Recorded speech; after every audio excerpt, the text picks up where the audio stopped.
foi encaminhada ao tribunal, peço vênia para pular, que já complementei antes, e passo aqui, por dever de ofício, a análise da LOA, que aprovou receitas e despesas no valor de cerca de R$ 6.800.000, embora o seu artigo 5º, como é rotineiro, autorizar o chefe do Poder Executivo a abrir créditos adicionais do tipo suplementar, lógico, com autorização constitucional, a abertura do crédito suplementar, não a questão dos valores que às vezes nos assustam, até o limite de 40% da despesa fixada.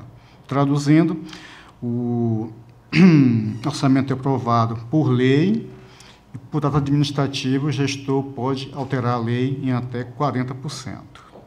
Claro que aqui não assusta tanto, mas não é razoável este valor, mas diante do que nós temos observado, 80% a 100% em algumas prestações de contas, dá o tom da medida.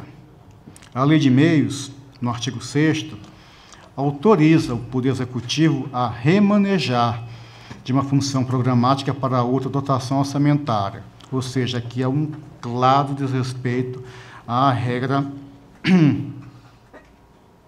da Constituição Federal, no tocante à proibição de constar na lei orçamentária matéria estranha à previsão de despesa, a previsão de receita e a fixação de despesa. Além do mais, há aqui uma espécie de autorização implícita para que se use créditos ilimitados, ou seja, isso nós vemos de forma repetida nas leis orgânicas municipais. E recordo que até já havia alguma vez lei orçamentária, em uma lei orçamentária do próprio Estado de Alagoas.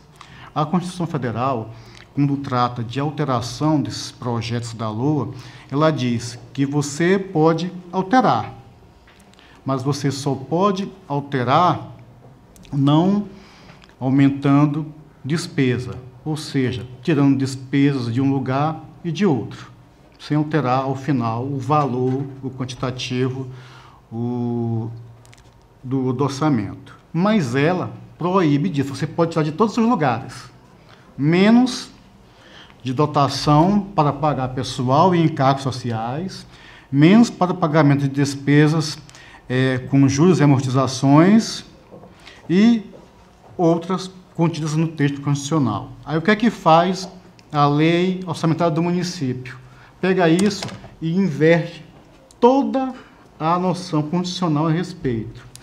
Diz que pode fazer isso para, se tiver algum problema de pagamento de pessoal, ele pode pegar, tirar dali e suplementar para pagar.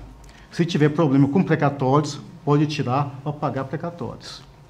Ou seja, ele inverte uma proibição constitucional para, às vezes, transformar implicitamente em uma situação de utilização de créditos ilimitados. Não é o caso desta lei, mas em outras leis nós já observamos que, olha, o crédito suplementar, ele autoriza o remanejamento de até tantos por cento, 50, 60 exemplo, não estando incluído nesse percentual valores a serem remanejados para essas mesmas rubricas. Não é o caso aqui específico, não tem essa autorização. Além do que já está previsto dos 40, que se for remanejar para pessoal, para dívida ativa, para precatório, para despesa de custeio, de capital, configurado nos programas de trabalho, saúde, assistência, previdência e educação, ele pode fazer sem nenhum limite. Não é o caso desta lei, mas eu chamo o exemplo para deixar Vossas Excelências com mais informações para decidir.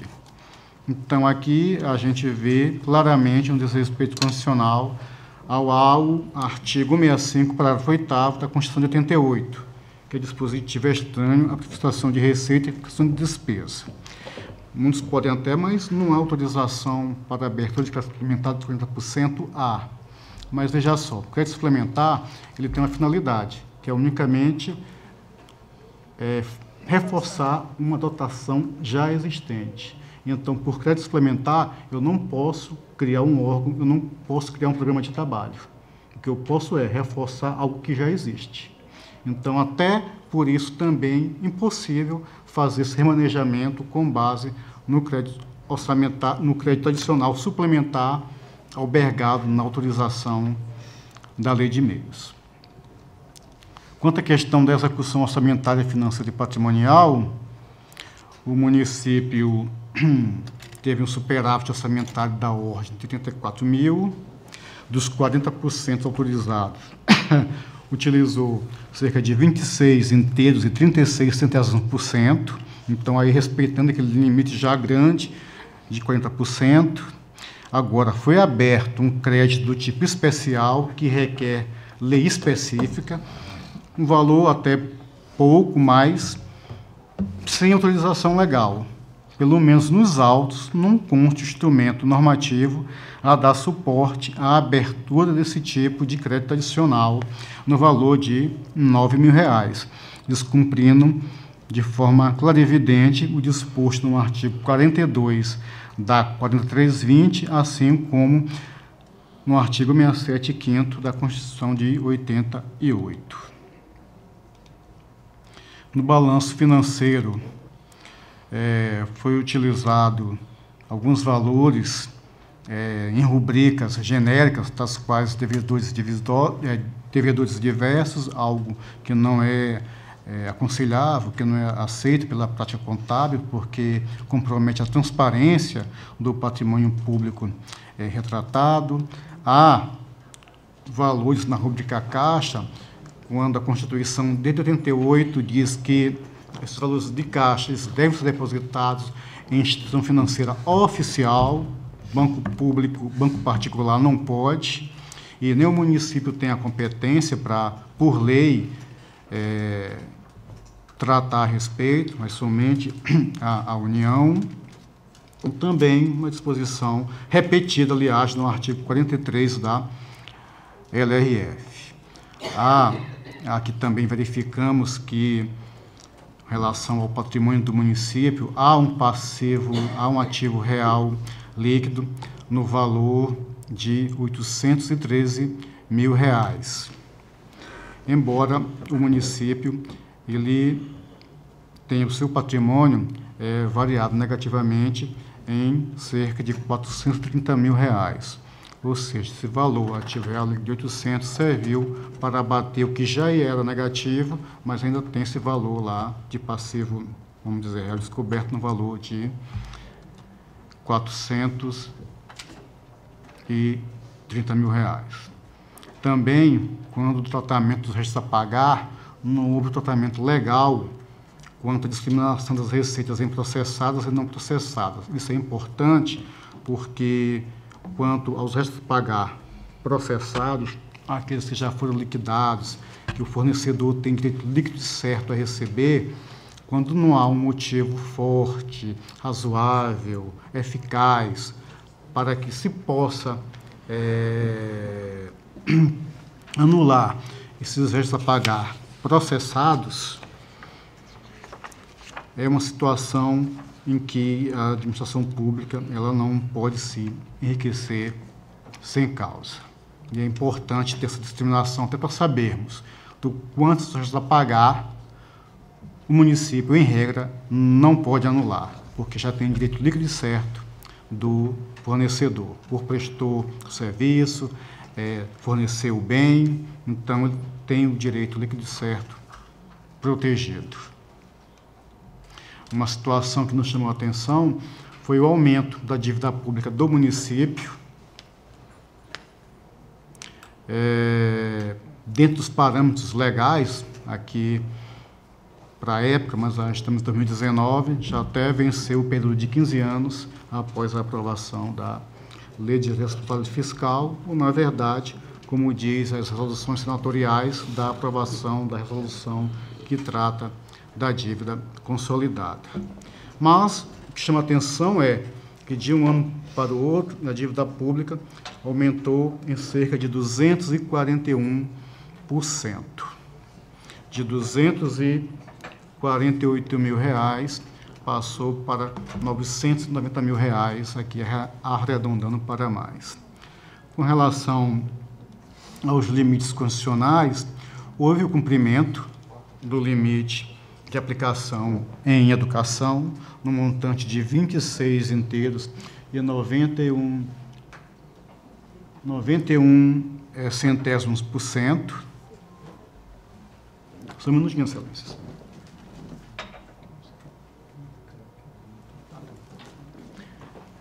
É uma situação de urgência. Excelência. E com relação ao Fundef, isso aqui, infelizmente, ele não foi cumprido. O município chegou ao patamar de apenas 59 inteiros e 56 centésimos por cento. Em números aqui absolutos, houve o descumprimento de 0,44 centésimos por cento, desculpe, em termos percentuais esse, em números absolutos, no valor de R$ 4.047. Na saúde, também houve o cumprimento no patamar de 17 inteiros e 90 centésimos por cento. Com relação ao 12º Poder Legislativo Municipal, verificamos que já a previsão na LOA, ela já ultrapassava o limite de 8% previsto na Constituição, artigo 29A. E o valor que foi, de fato, repassado para o município, ainda foi, repassado para o Poder Legislativo, ainda foi um pouco maior.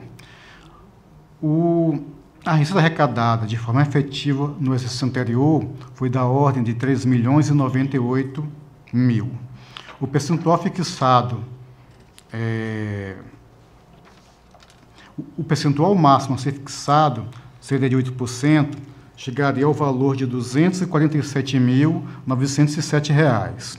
O valor fixado na LOA foi, inclusive, um pouco maior, como eu falei anteriormente, de R$ 248.490 em termos percentuais, 8 inteiros e 2 centésimos por cento. E a despesa executada pelo Legislativo em igual percentual, em igual valor. Então, aqui sendo ultrapassado o limite máximo constitucional. Em termos absolutos de valores, excelências, redondou que foi aplicado R$ 583 a mais do que o limite permitido no máximo constitucional. Com relação às despesas de pessoal, ambas foram obedecidas, os limites máximos. O Legislativo com 3 inteiros e 16 centésimos por cento e o Executivo com 47 inteiros e 97 centésimos por cento. No somatório, em torno de 51 inteiros e 13 centésimos por cento. Com relação aos instrumentos de transparência da gestão fiscal, que são todos aqueles elencados de forma exemplificativa no artigo 48 da 101 de 2000, o gestor deixou de encaminhar PPA, a LDO, os réus do 3º ao 5º bimestre, assim como o RGF do 1º semestre. No réu do 6º bimestre, apesar de encaminhado, ele não seguiu a 4ª edição, que valia para a época, aprovada pela Portaria STN 471 de 2004, pois ausentes os demonstrativos das receitas e despesas com manutenção e desenvolvimento do ensino e da receita líquida de impostos e das despesas próprias com ações e serviços públicos de saúde. Com relação ao sistema de controle interno, evidentemente que não há nos autos relatório, parecer e certificado do órgão de sistema de controle interno, que contraria, para não ir mais além, a Constituição de 88, em seu artigo 74, a nossa aqui de 89, no artigo 7º, inciso 3º, 34, parágrafo 1º, a lei orgânica desse tribunal, artigo 100 da nossa Constituição Estadual, artigo 7º da lei orgânica, e o 150, parágrafo 2º do regimento interno. Nós aqui tecemos algumas recomendações no intuito de resguardar a boa e regular administração dos recursos e gerência do patrimônio público, no sentido de observância às normas dos tribunais, principalmente quanto ao encaminhamento da documentação e da prestação de contas, elaboração da LOA, atentando aos comandos constitucionais legais, destacando esses princípios biológicos, evitar a contabilização de rubricas genéricas, uma vez que não demonstram com clareza a origem do registro, prejudicando a transparência na evidenciação do patrimônio público, o tratamento adequado às disponibilidades de caixas do município e instituições oficiais, o tratamento legal a ser dado aos restos a pagar,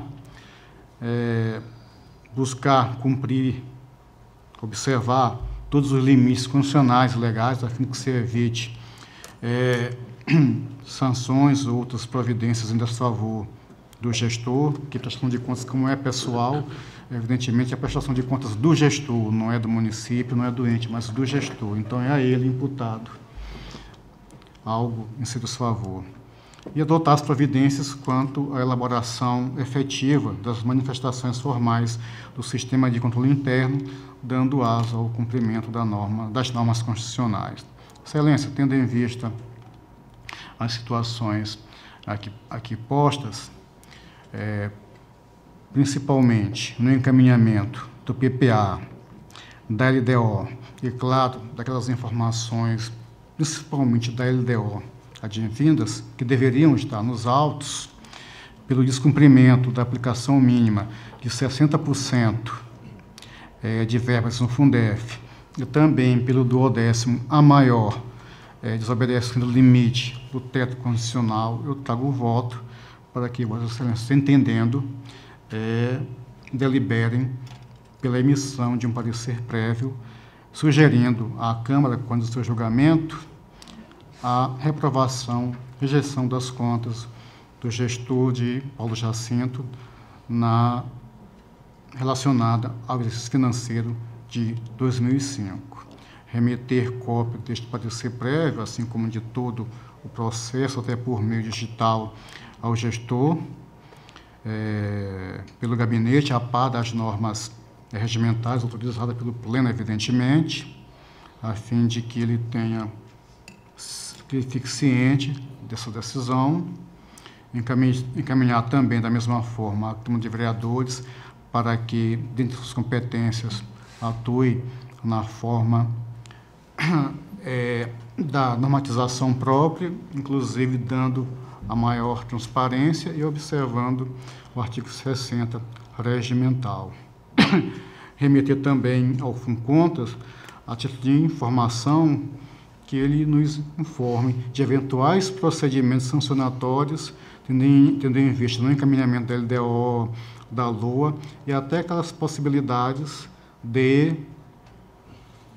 apuração por processo administrativo, que se refere ao encaminhamento do RGF à Corte de Contas. Informar o gestor da possibilidade recursal na forma do artigo 51 e seguinte da Lei Orgânica, retornar o processo ao gabinete após os cumprimentos dos dispositivos acima e publicizar essa decisão. Senhor presidente, eu como voto. Doutora Estela. Bem, apesar de não ter havido manifestação escrita do Ministério Público, nós temos acompanhado esses processos anteriores a 2011, principalmente em razão do procedimento que é adotado, assim, da observância das garantias constitucionais, principalmente. E, assim, da leitura do relatório, eu fiquei com algumas dúvidas em relação ao procedimento de instrução. Primeiro porque só foi feita referência a uma manifestação da DEFAFON, o relatório 114/2010, que apontava a impossibilidade de análise pelo não envio da LOA. Aí, após isso, houve uma decisão em 2010, em razão da qual foram juntados esses novos documentos. Então, meu questionamento inicial era se houve uma reanálise técnica, na verdade, uma análise técnica, após o recebimento desses documentos. E o segundo questionamento é que posso ter alguma falha, assim, na minha recepção das informações a partir do relatório, mas, pelo que eu entendi, a decisão de 2017 determinava diligência para o encaminhamento de nova documentação. E em 2018, na verdade, o gestor já trouxe justificativas. Então, assim, com vistas somente a assegurar a lisura do procedimento, os meus questionamentos são se houve análise técnica após a juntada dos documentos novos, né? Porque se houve o afastamento da análise técnica, ela deve estar devidamente fundamentada, o porquê de não se observar o trâmite irregular. E o segundo ponto, se quando foi oportunizada a defesa ao gestor em 2018, se já havia nos autos o apontamento de todas essas irregularidades, ou seja, se ele teve a oportunidade de ter ciência de tudo aquilo que lhe está sendo imputado e que está determinando agora a decisão nesse sentido. E segundo, se o instrumento de notificação, ele trazia de forma clara esse intuito, né, de lhe oportunizar o contraditório e a ampla defesa. Sim, eu queria só um esclarecimento. Quando a senhora fala análise técnica, é retornar os autos para que a diretoria faça análise. Sim, certo. Pela diretoria. Certo. Não, isso não foi feito. A análise foi feita pelo nosso gabinete. Com relação à questão dos pontos aqui, levados inclusive para a reprovação,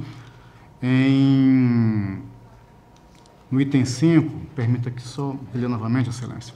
O gabinete do relator analisou os autos, já com aquelas informações trazidas que a diretoria técnica disse impossível analisar, pois inexistentes. Analisou os autos e constatou a necessidade de serem remetidos outros documentos obrigatórios, assim como esclarecimentos sobre situações que não foram detectadas pela diretoria técnica, mas por nossa análise.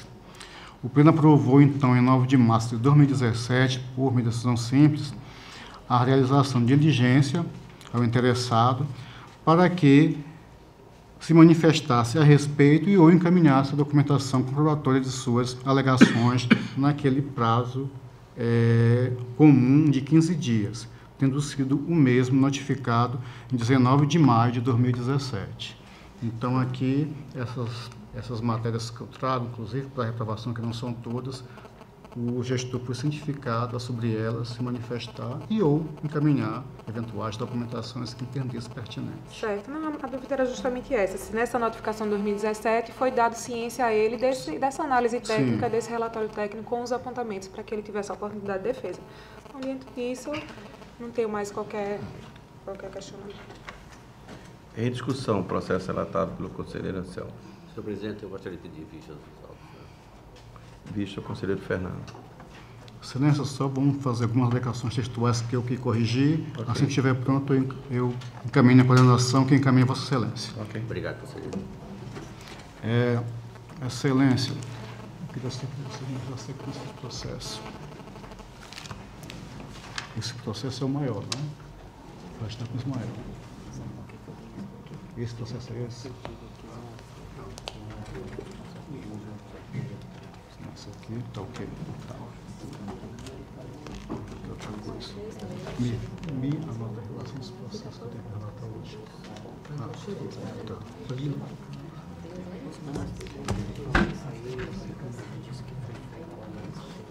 Excelências, trago o processo 12849 de 2006, que é um processo de contas de gestão, e eu até fico feliz de contas de gestão da administração, assim, uma fundação em regra não seria administração indireta, mas o próprio Estado de Alagoas classifica, né? Não, a fundação sim, está pedindo com os fundos, né? Que o Estado de Alagoas classifica até os fundos como pertencentes à administração indireta. Não sei se foi corrigido quando encaminha as prestações de contas. Mas contas de gestão do senhor Paulo Medeiros, diretor-presidente da Fundação Estadual de Planejamento Agrícola de Alagoas, a sigla FCEPA, no exercício financeiro de 2005, protocolado nesta Corte em setembro de 2006, os autos foram encaminhados à diretoria técnica competente, que mediante o relatório AFDEFASEMP 109/2010, concluiu que a referida prestação de contas, ressalvando, nas palavras dos técnicos, ressalvando a qualquer tempo o exame in loco dos documentos das receitas e despesas e os itens C e D, merece recomendação favorável à sua aprovação quando do julgamento por parte desta colenda Corte de Contas. O Pleno do Tribunal, em março de 2011, diligenciou, por meio da decisão simples, as folhas 117, para que o ex-gestor, querendo apresentar esclarecimentos justificativos no prazo de 15 dias, a contar da publicação da decisão, o que se deu em 14 de março de 2011. Por meio do ofício 234 de 2013, do nosso gabinete, o ex-gestor recebeu um novo prazo de 15 dias a contar do recebimento do aviso de recebimento. Obrigado. Pois entendemos reiniciar a contagem do prazo, tendo em vista o processo de liquidação e extinção da Fundação em comento, tendo o interessado efetivamente notificado em 23 de setembro de 2013, calhando no prazo final para sua manifestação defesa em 7 de outubro de 2013.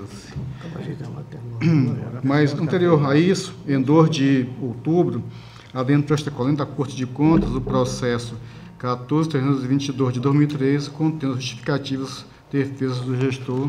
Excelência, o relatório, como é um processo antigo, até para facilitar o funcionamento do Ministério Público, eu dei seguimento à leitura.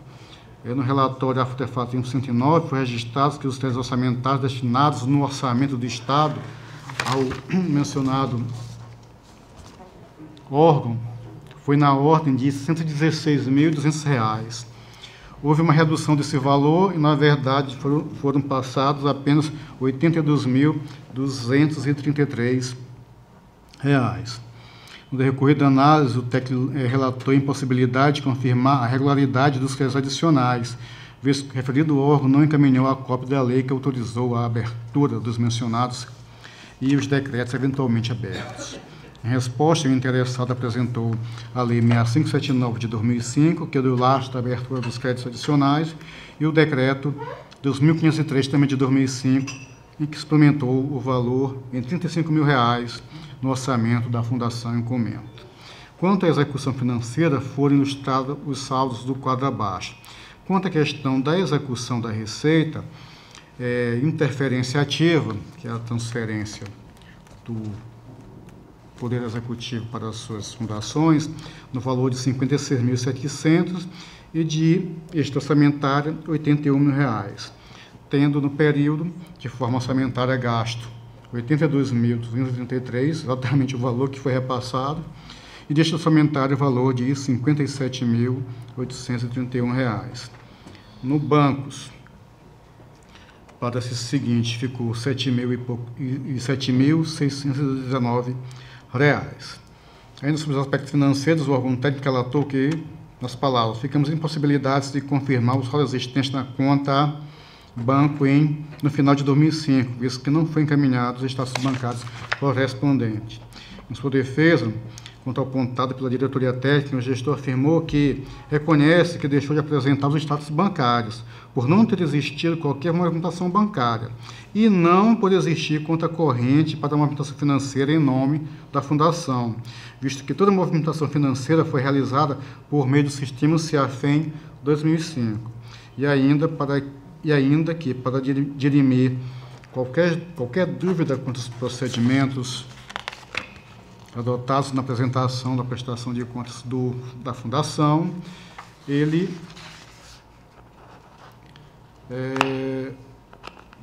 encaminhou documentos fornecidos pela própria Cefaz, comprobatórios da letra C do inciso 8º do relatório técnico de análise, e que, de fato, nós analisamos essa documentação, resta atendido àquela deficiência apontada pela diretoria técnica. O relatório apontou um déficit financeiro na ordem de R$ 28 mil, e aqui apenas repito o que diz aqui o relatório dos técnicos, que não poderá servir, lógico, que não poderá servir como cobertura de créditos adicionais para o exercício seguinte, conforme previsão da Lei 4320, Quanto ao resultado patrimonial, houve um superávit de R$ 38 mil, embora há ainda um passivo patrimonial anterior de R$ 2.300, sendo que o saldo patrimonial anterior era na ordem de R$ 39.700, ou seja, os R$ 37 mil de superávit diminuiu muito, apenas para R$ 2.000 o valor patrimonial advindo do exercício anterior, ainda negativo, mas muito menor do que advindo anteriormente. Trago algumas determinações, que é de praxe, obediência aos normativos desta casa, do encaminhamento da documentação e da prestação de contas, e a preservação, orientação, na medida do possível, do equilíbrio entre receitas e despesas, a evitar quaisquer déficits, seja orçamentário, seja financeiro. No voto, Excelência, eu trago, voto julgando regular, com ressalva, as contas do gestor da Fundação, do exercício financeiro de 2005, com base em vasta capitulação legal, encaminhar a cópia de acordo ao gestor, cientificar o gestor, caso que ele se defender, entendendo que as contas deveriam ser pela regularidade e só o prazo dos artigos, a possibilidade de recursal na forma do artigo 51 e seguintes, que está no processo escrevendo do relator para outras providências, e publicizar o acordo, a decisão, senhor presidente, é como voto. Doutora Estela. Eu me abstenho de me manifestar em razão do exercício ao que se refere o balanço. Em discussão, processo relatado. Em votação, conselheiro Fernando. Filha Raquel. Aprovado, conselheiro.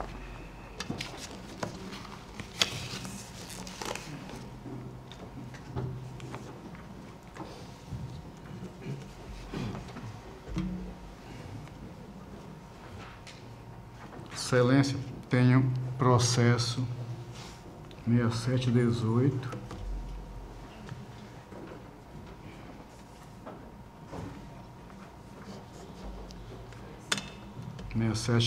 de 2019, é um recurso de recuperação do gestor de Jaramataia em face do acordo 41 de 2019.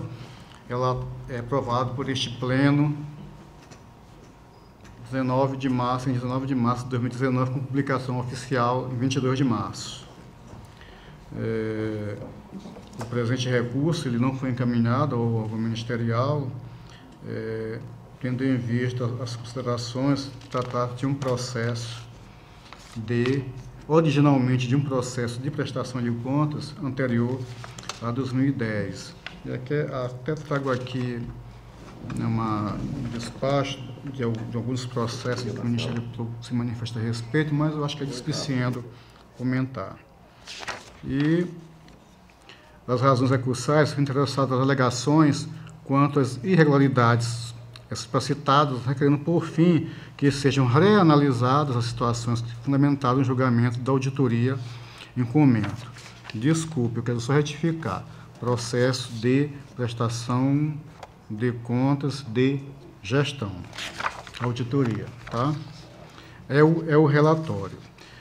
A competência é clara, o recurso seguiu os trâmites legais, a previsão disposta na lei orgânica, exceto por um fundamento. Foi um recurso intempestivo, tendo em vista a intempestividade do recurso e a não trazida de elementos novos. A razão não é essa, em particular, que pudesse nos fazer receber, mesmo intempestivo, e analisar os recursos, mas não é por causa disso, é em busca da verdade real, mesmo que fosse intempestivo, e viesse documentos novos, que permitem a extração do mérito, é evidente que nós iríamos analisar, mas não é o caso. Então, assim, tendo em vista que um dos requisitos para se admitir o recurso ele não foi atendido, eu, no meu voto,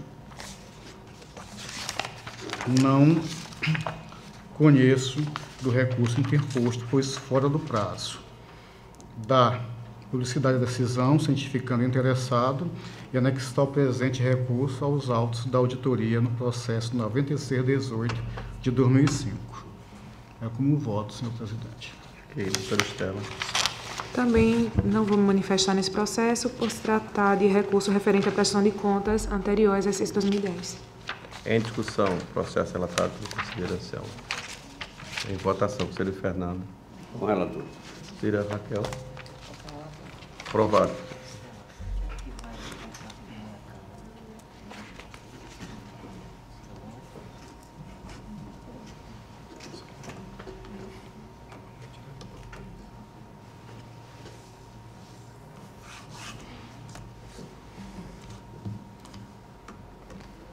Excelência, eu tenho...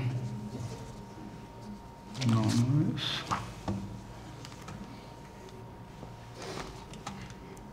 Tenho o processo, Excelência. 12 e 12, ainda não está tão tarde.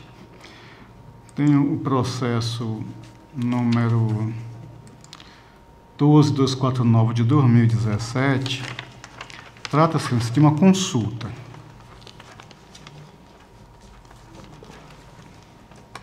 Uma consulta formulada pelo senhor Martesário Teixeira da Silva, presidente da Câmara Municipal de Campestre, no exercício financeiro de 2017, entrada no tribunal em 8 de agosto de 2017, questionando o que segue. 1.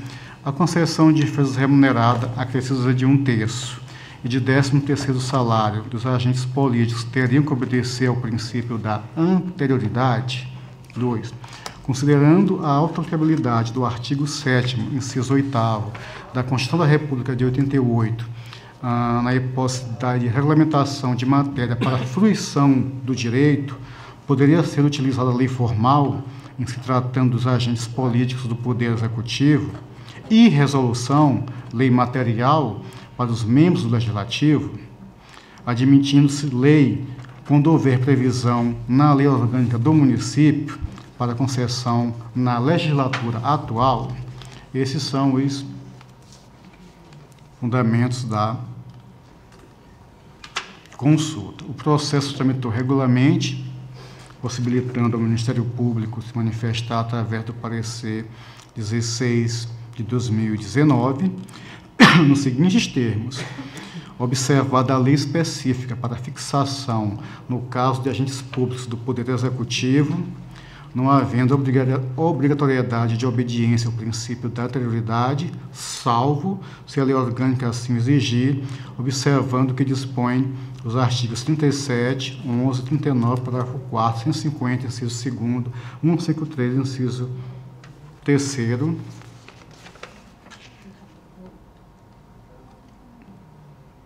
eu queria só uma assessoria que ter repetido 153 duas vezes. É 153 mesmo, ou é um outro número?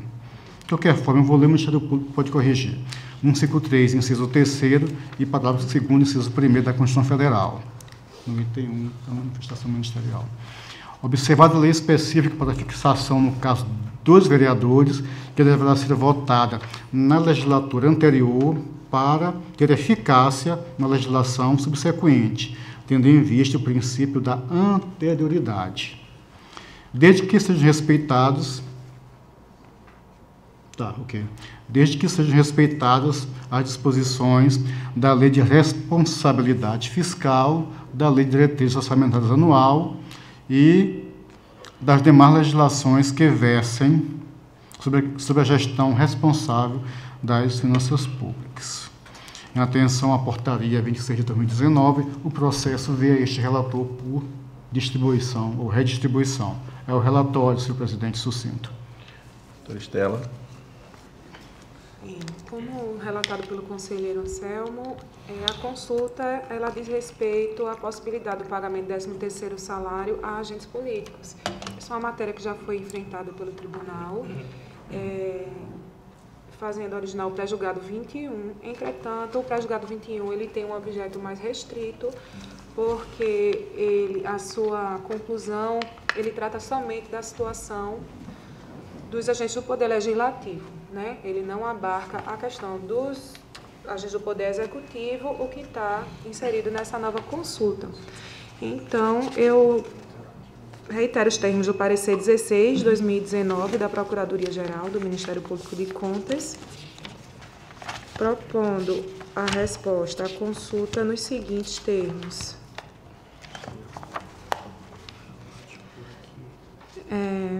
É legítimo conceder 13º salário aos agentes políticos, desde que, observada a lei específica para fixação no caso de agentes políticos do Poder Executivo, não havendo obrigatoriedade e obediência ao princípio da anterioridade, salvo se a lei orgânica assim o exigir. Observada a lei específica para fixação no caso dos vereadores, que deverá ser votada na legislatura anterior para produzir efeitos na legislatura subsequente, tendo em vista o princípio da anterioridade. E, por fim, desde que sejam respeitadas as disposições da Lei de Responsabilidade Fiscal, a Lei de Diretrizes Orçamentárias, a Lei Orçamentária Anual e demais legislações que versem sobre a gestão responsável das finanças públicas.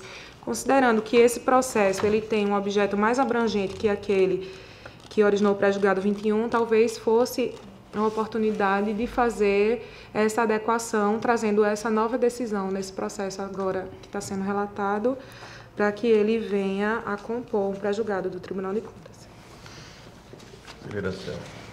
Excelência.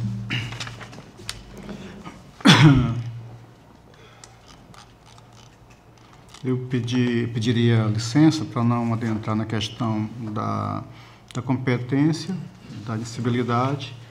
Já até falei anteriormente, também despiciento. Já vou diretamente ao mérito, cientes da competência desse tribunal, assim como superado o juízo inicial de prelibação, admitimos a consulta, passamos a análise meritória para sugestão de resposta normativa para o caso em tese. O presente processo de consulta tem por objetivo dirimir dúvidas sobre a observância do princípio da anterioridade para a concessão de férias remuneradas, acrescidas do texto constitucional e 13º salário dos agentes políticos, bem como sobre qual seria o instrumento normativo para a situação e ainda a possibilidade de instituição para a legislatura atual. Assim, para o exame das indagações, consideramos oportuno traçar alguns pontos da temática, ainda que de forma geral, bem como sobre dispositivos funcionais e legais na matéria, possibilitando dessa forma a sugestão de entendimento. De forma preambular, à luz da doutrina do administrativista Eli Lopes Meirelles, por agentes políticos, devemos compreender que são os componentes do governo, nos seus primeiros escalões, investidos em cargos, funções, mandatos ou comissões, por nomeação, eleição, designação, delegação para o exercício de atribuições constitucionais. Em gozam de plena liberdade funcional, desempenhando suas atribuições prerrogativas e responsabilidades próprias estabelecidas na Constituição e em leis especiais. A razão da consulta ser proposta por peticionados circunscrito à esfera municipal, a pretensa resposta ficaria distrita aos agentes políticos, poderes executivo e legislativo municipais, aqui entendendo estes como prefeitos, vice-prefeitos e vereadores. Para não surgir daquela discussão se um secretário de município é ou não agente político, e a situação que então não albergar esta categoria de agentes públicos.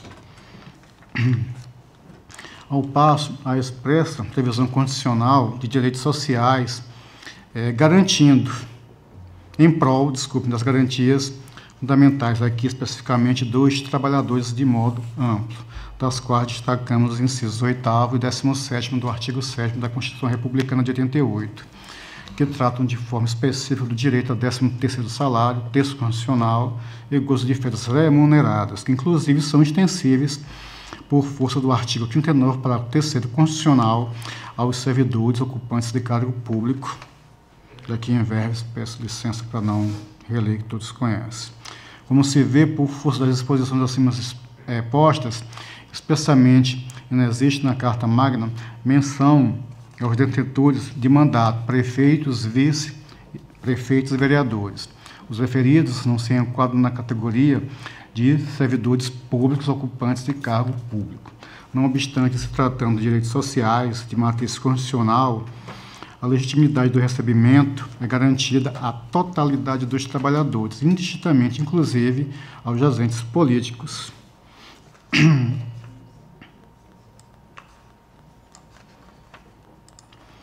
Outro turno, a título de argumentação, o município de Campestre, a lei orgânica não é silente quanto aos direitos sociais acima descritos, agentes políticos, conforme observamos no artigo 71. Na verdade, ele até reproduz o que está na norma constitucional, na forma do artigo 39. A respeito, o plenário do STF, em sessão ordinária em 2017, no julgamento do RE 650-898, em sede de repercussão geral, entendeu compatível o regime de subsídio e a instituição dos direitos sociais previstos no artigo 7º, incisos 8º e 17º republicanos, aos agentes políticos, conforme observamos da emenda a seguir.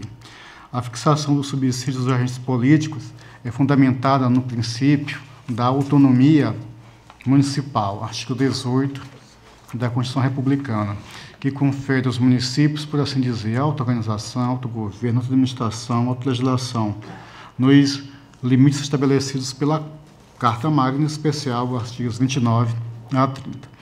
Assim, no que se refere ao regime remuneratório dos detentores de mandato eletivo, que obrigatoriamente será realizado mediante subsídio em parcela única, eliminando a possibilidade de divisão em parcelas fixa e variável, o artigo 39, parágrafo 4º constitucional, incluído pela emenda constitucional 19 de 98, é límpido.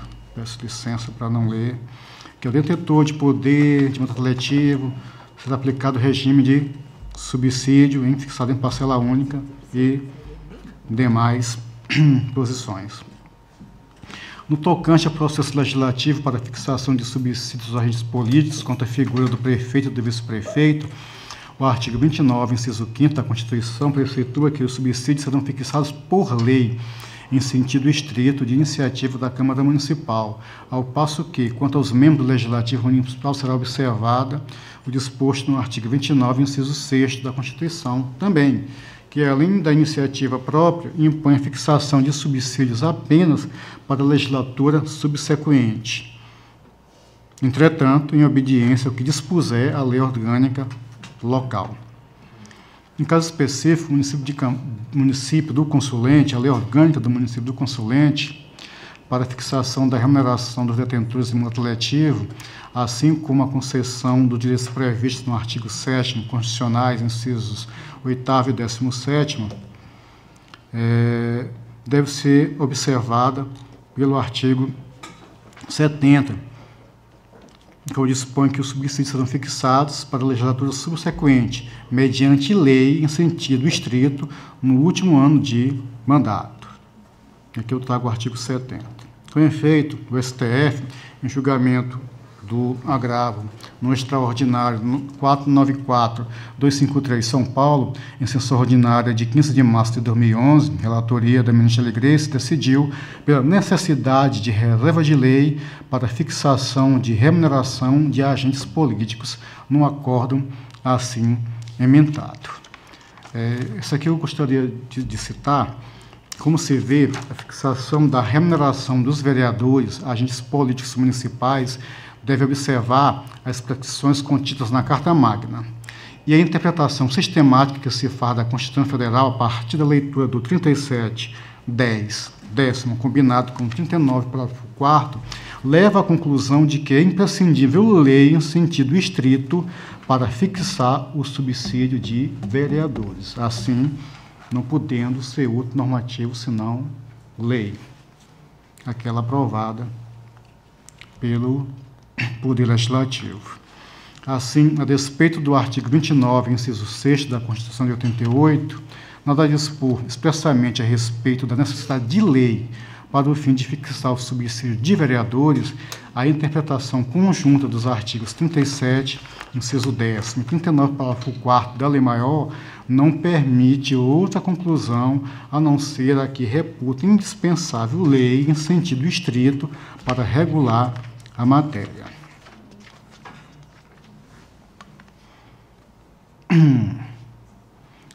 Assim, em igual sentido ao fundamento exposto no item 4, julgado citado, quanto aos instrumentos eleitos para fixar direitos sociais, de que tratam os artigos 7º, 8º e 17, 17º da Constituição, os agentes políticos municipais, independente de haver previsão em lei orgânica municipal ou em outro normativo, imprescindível a observância de lei em sentido estrito.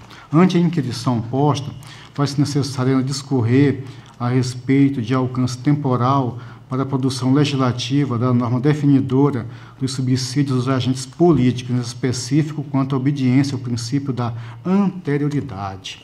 Com o advento da Emenda Constitucional 19 de 98, o inciso 5º do 29 da Carta Magna, deixou de prever expressamente requisito temporal a ser adotado na produção legislativa de lei que fixa o subsídio dos agentes políticos,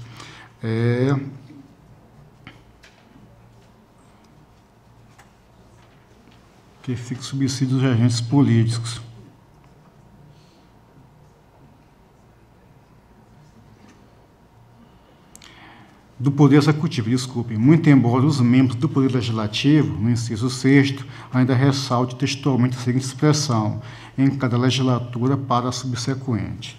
A par disso, em que pese o posicionamento do órgão ministerial junto à Corte, por apenas existir, no seu entendimento, a obrigatoriedade do dever do princípio da anterioridade, quando tratar de legislação que cuide de remuneração dos vereadores, usamos de sentir por compreendermos que o princípio é aplicável a todos os agentes municipais, em virtude da necessária interpretação sistemática que permita observar os princípios basilares da administração pública. A segunda turma do Supremo Tribunal Federal, no julgamento de número 417/936, agravo regimental, decidiu que a Emenda Constitucional 19 de 98 não proibiu a aplicação do princípio da anterioridade, que poderá ser instituído pelos municípios em decorrência da autonomia e da competência para regulamentar o sistema remuneratório dos agentes políticos, respeitadas as disposições constitucionais, federais e estaduais, como observamos na emenda que segue. Agravo regimental, em agravo de instrumento, remuneração de vereadores, princípio da anterioridade, constitucionalidade, Constituição Estadual. Os municípios têm autonomia para regular o sistema de remuneração dos vereadores, desde que respeitadas as prescrições constitucionais estaduais e federais. A EC 19 de 98 não proibiu a aplicação do princípio da anterioridade, apenas retirou o comando imperativo. A omissão foi suprida com a edição da Emenda Constitucional 25 de 2000, agravo regimental, a que se nega provimento. O princípio da anterioridade não deve ser dissociado da compreensão do interesse público, pois sua aplicação é decorrente da observância dos princípios da moralidade, isonomia e impessoalidade, maiormente evitando que a função legislativa seja utilizada em benefício próprio ou de correligionários / aliados políticos, ou até mesmo em represália a adversários políticos, sejam estes de quaisquer poderes municipais. O Tribunal de Contas do Estado do Paraná, no acordo 4529 de 2017, pleno, julgado em 26 de outubro de 2017, na qual sagrou-se vencedor o voto do relator conselheiro Ives, permito não citar aqui o nome, que fatalmente erraria. Então, falei o primeiro nome e o sobrenome. Ives Linhares, apreciando a obrigatoriedade do princípio da anterioridade, decidiu que é uma extensão dos princípios da isonomia, impessoalidade e moralidade, os quais impedem a atividade legislativa em causa própria. Portanto, aplica-se a anterioridade de uma legislatura para o subsequente, para a produção de efeitos da lei que venha instituir as vantagens pecuniárias e o 13º subsídio e adicional 13º aqui, verificar se realmente é subsídio, estou achando que pode ser salário, tá?